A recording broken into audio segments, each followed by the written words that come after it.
කොහොමද ළමයි පොඩ්ඩක් බය පැත්තේ රවුමක් දාන්න කියලා යන්න බැලුවේ පොඩි වැස්සකුත් එනවා බලමු වැස්ස නම් පෑවුවා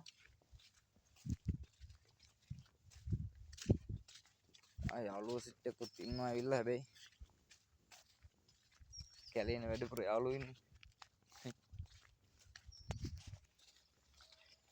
බලමු පොඩි රවුමක් දාලා ගිහිල්ලානේ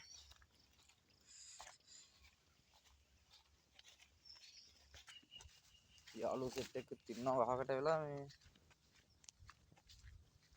මං හිතන්නේ බඩේනක පාත්තකට හොඳ ෂොට් එක දෙන්න වගේ ඇවිල්ලා තියෙන්නේ මාව කයි දන්නේ නැහැ මේක තමා ගයිස්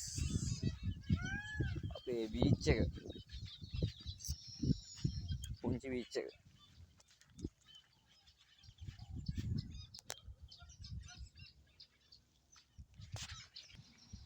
මේ පැත්තෙන් නම් පේන්නේ මේ අපේ ඇපල් වගාවක් තියෙන එක අපේ ගමේ අපේ නෝ නෙමෙයි ඒකට එහා පැත්තේ තමයි තියෙන්නේ මිදි වගාව ඒ මිදි හැදෙන්නේ ගස්වල පේන ඇති සමහර විට තමයි ඉතින් අපේ බීච් එක එහෙනම් ගයිස් අපි ගියා